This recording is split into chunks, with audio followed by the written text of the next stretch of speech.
Well, hello, seniors. I've put on the suit that I normally wear on graduation day to take this walk up Chapman Parkway. Normally, I'm leading a train of people, and my mind is full, feeling the weight of all that's about to transpire. I'm rehearsing the names of each senior in my mind so that I say them just right when they cross the graduation stage. I'm praying that the air conditioning in Swanson doesn't give out.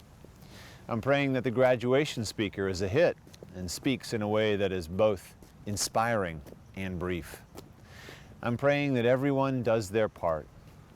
And on this particular day, I would have some anxiety in the back of my mind as my Rebecca would be crossing the stage.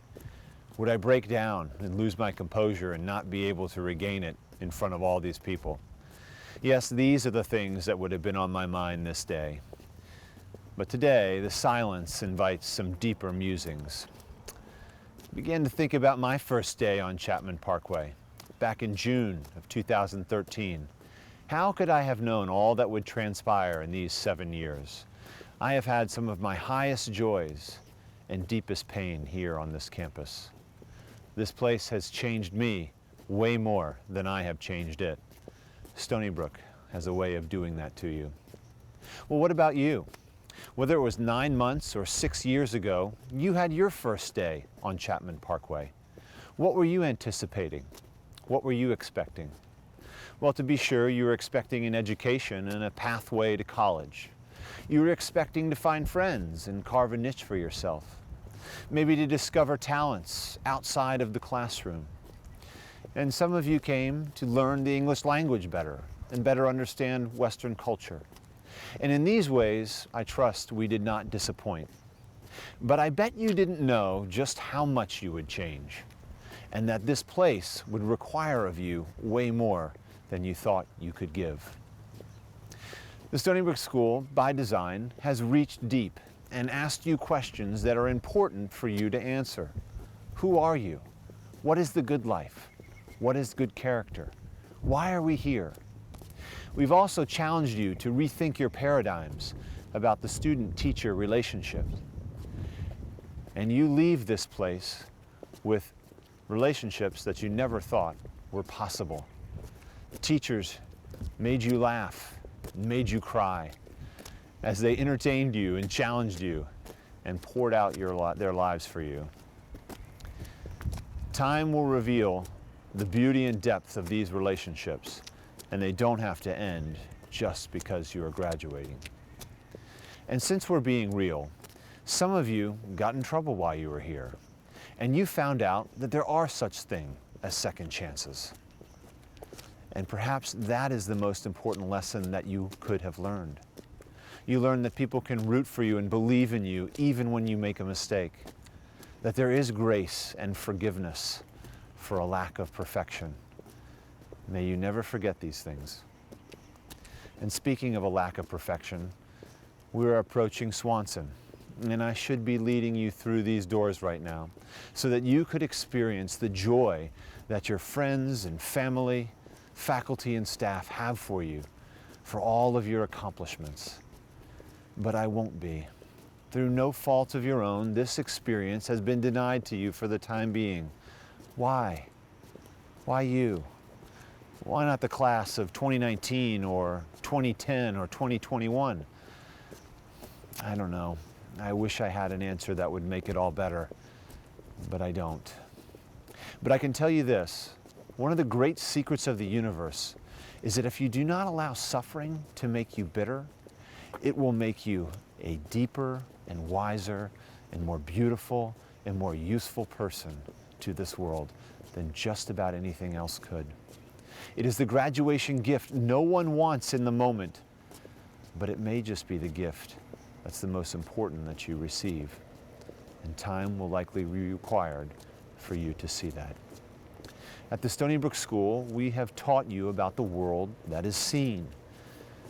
But we've also shared with you the world that is unseen. What if, through this experience of hardship and loss, you are being prepared to be powerful agents of comfort for those who will experience loss in the future?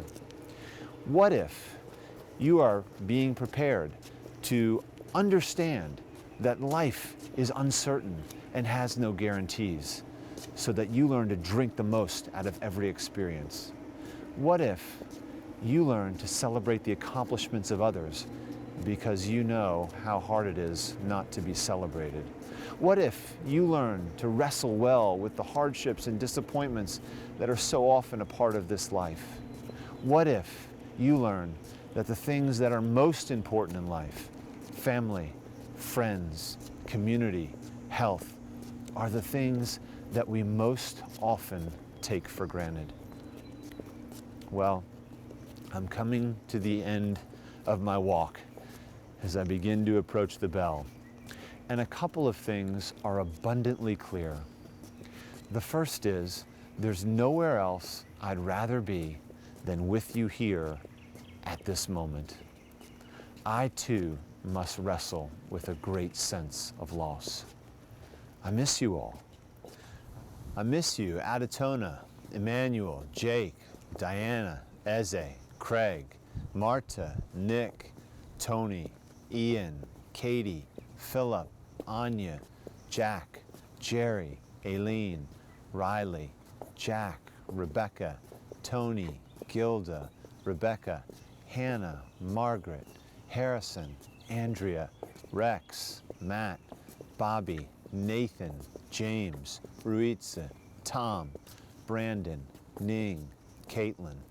I miss you, Bill, Nadia, Jia Cheng, Oscar, Leo, Jan, Jordan, Miles, Chris, Leslie, Deanna, Martin, Lisa, Randy, James, Rochelle, Arden, Nancy, Hunter, Grace, Wolf, Kelly, Wura, Caitlin, Boumier, Lulu, Sam, Josh, Emma, Antonio.